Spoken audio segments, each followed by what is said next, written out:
नमस्कार मंडळी, कसे आहात तुम्ही सगळे? तुमच्या सगळ्यांचं माझ्या चॅनलवरती स्वागत आहे. आणि हा नरक चतुर्दशीचा ब्लॉग आहे. इथे आमची दिवाळीच्या फराळाची तयारी चालू होती आणि एक एक जरा असं हळूहळू एक फराळाचा आयटम मम्मी असा थोडा शिकवत होते की हे असं करायचं तसं करायचं. तर मग ते आमची शेव वगैरे काढणं चालू होती आणि मग तिथे मधातच रांगोळीवाला पण येऊन गेला होता. तर मग इथे रांगोळ्या घेतल्या वेगळ्या वेगळ्या कलरच्या. तेच जरा दिवाळीची तयारी आमची सगळ्यांची हे चालू होती. आणि मग मी इथे जरा पहिल्यांदा शेव पण काढून बघितला की इतका फार काही मला जमला नाही, पण तरी फर्स्ट ट्राय म्हणून ठीक होता. आणि मग इथे नरक चतुर्दशीलाच म्हणजे दिवाळीच्या आदल्या दिवशीचाच हा व्लॉग कंटिन्यू होता. जरा क्लिप्स इकडे तिकडे. तर मग या दिवशी मी सगळं मंदिर आवरून घेतलं, सावरून घेतलं, पुसून घेतलं नीट सगळं आणि सगळं व्यवस्थितसुद्धा ठेवून दिलं.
इथे या दिवशी आमचा पावभाजीचा बेत ठरलेला होता. तर मग इथे आमचं तेच चालू होतं, पावभाजी बनवणं. आणि मग असंच आता हिवाळा पण आला आणि भाजीपाला छान मिळतो होता. मग त्याच्यामुळे म्हटलं घरी आहे तोपर्यंत एकदा बनवून घ्यायची, म्हणून मग आमचं इथे तेच चाललेलं होतं.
आणि मग इथे सायंकाळी आम्ही बाहेर मार्केटात जात होतो तर घर छान सगळ्या प्रकारे लाईटिंगनी सजलं होतं. पाण्याचा सडा वगैरे होऊन गेला होता आणि मग आम्ही इथे मार्केटमध्ये जायला निघालो. मार्केटमध्ये भयंकर गर्दी होती या दिवसाला. प्रत्येक आजूबाजूचे गाववाले वगैरे सगळे आलेले होते दिवाळीच्या खरेदीसाठी. तर मग त्यामुळे बरीच गर्दी आणि मग इथे बांगड्या वगैरे घेणं चालू होतं आणि आम्हाला लक्ष्मी पण घ्यायची होती. तर मग आम्ही या 2 लक्ष्मींपैकी बघत होतो, जे की येल्लो पातळ आहे आणि ग्रीन पातळ आहे त्यापैकी. आणि मग बाकी ठिकाणी पण बघितले आणि मग इथे जे असतात जे पूजेजवळ छोटे छोटे मटके दिवे वगैरे पण ठेवतात, झाडू वगैरे पण ठेवतात, ते वगैरे पण घ्यायचं होतं. तर मग तेच चाललेलं होतं. आणि मग इथे सायंकाळी जेव्हा मी फटाके फोडत होतो तर माझ्या भावाने इथे एक सुटकेसचा बॉक्स भरूनच फटाके आणलेले होते. तर आमची तीच गडबड होती फटाके फोडायची. आणि मग सायंकाळी रात्री इथे आमच्या घरी ब्रह्मकमळ उगवलेलं होतं. एक ब्रह्मकमळला 4 कळ्या आलेल्या होत्या. त्यातला एक दिवाळीच्या आदल्या दिवशी उगवलं, 2 दिवाळीला उगवले आणि एक पाडव्याला उगवलं. तर असे छान शुभमुहूर्तावर असे ब्रह्मकमळ उगवलेलं होतं. आणि हे आमच्या घरी वर्षातून 3ऱ्यांदा आलेलं आहे. याच्या आधी 2दा होऊन गेलेलं आहे श्रावणमध्ये. एक हिंदी श्रावणमध्ये आलेलं होतं आणि एक मराठी श्रावणमध्ये आलेलं होतं आणि एक आता दिवाळीला आलेलं आहे. तर मग इथे तेच आम्ही त्याच्या मुलाईची वाट बघत होतो. आणि मग ब्रह्मकमळ उगवल्यावर कसं पूजा वगैरे पण करावं लागतं. तर मग तेच होतं. टोटल 5 असे होते पण त्यातलं एक गळून पडलं, मग त्यामुळे अशा 4च राहिले. आणि मग तेच चालू होतं, पूजा वगैरे करणं चालू होतं. आणि हे जे फूल असतं ते शंकरजीलाच वाहण्याचा मान असतो. तर मग रात्री 12 वाजता ते उगवल्यावर फुलाची पूजा करून मग घरी आपल्या देवाच्या मंदिरात शंकरजीच्या पिंडीवर ते ठेवावं लागतं.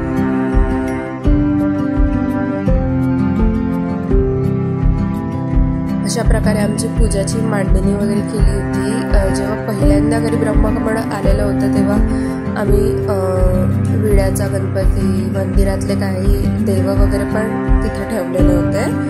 पण आता हे पहिल्यांदा आलं तेव्हाच केलेलं होतं. आणि मग इथं फुल कापायला घेतलेलं होतं, तोडायला घेतलेलं होतं. कारण जर हाताने तोडलं असतं तर आजूबाजूला आणखी फुलं होतं, त्यांना पण धक्का लागलेला असता. त्याच्यामुळे मग आमचं फूल असं तोडणं चालू होतं. आणि मग त्यानंतर हे आम्ही मंदिरात नेऊन शंकरजीच्या पिंडाची पूजा केली आणि वाहून घेतलेलं होतं. आणि जर तुम्हाला व्हिडिओ नक्की आवडलेला असेल तर चॅनलला लाईक, शेअर आणि सबस्क्राईब करायला विसरू नका.